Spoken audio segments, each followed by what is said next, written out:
Ponovo se trese zemlja u Kraljevu. Ovaj put od fudbala, američkog. Jedan trener i jedan igrač lokalnog kluba Royal Crowns pozvani su da kao članovi tima sveta zaigraju protiv selekcije Sjedinjenih Američkih Država. Reč je o tradicionalnom meču koji ima za cilj razvoj američkog fudbala izvan američkog kontinenta.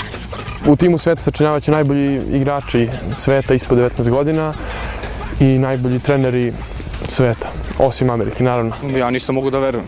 Veoma mi je drago, mislim, to je neka šansa koja može dalje da otvori neka vrata. Tim sveta činit će 52 igrača i 11 trenera.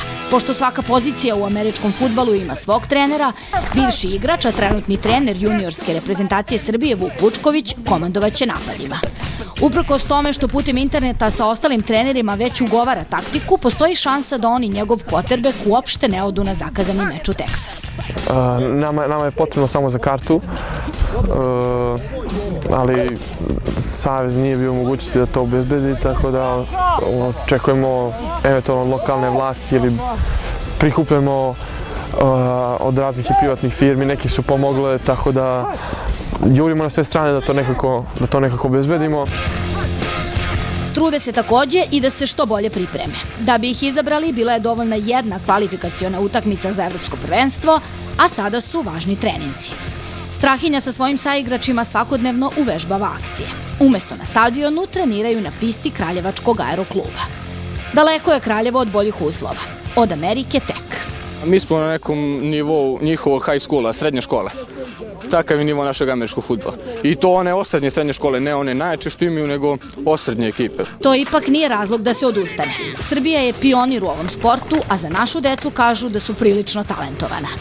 U Ameriku će 26. januara sada već sigurno putovati i Nemanja i Mladen, igrači kluba Vukovi iz Beograda, koji s nestrpljenjem iščekuju internacionalno vatreno krštenje. Pa treniram jako, znači svaki dan idem u teretanu, trčim, pa bukvalno poseban režim treninga da bi se spremio za takvo događaj. Stotine čučnjeva, tone tegova, više desetina pretrčanih kilometara da bi se dostigla odgovarajuća kondicija. Ali ne samo to. Da bi se igralo u timu sveta potrebno je dostići i propisanu kilažu, a to se pre svega postiže posebnim režimom ishrane. Najviše jedem ribu i belo pileće meso. Obavezno svakodnevno 2 litra dnevno mleka. Za ove mišiće nisu zaslužni steroidi.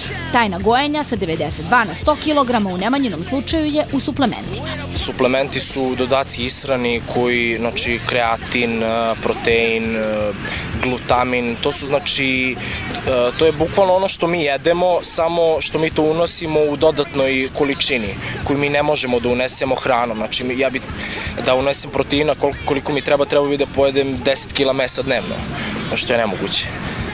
Ipak snaga u američkom fudbalu nije najvažnija.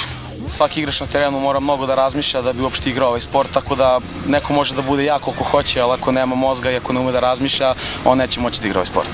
Pameti ne manjka, snage takođe, eksplozivni su, brzi i željni dokazivanja. U meču koji ih očekuje 2. februara obećavaju da će dati sve od sebe. Kakve su šanse da ih dobijemo? Pa nemaju šanse. Razbićemo ih.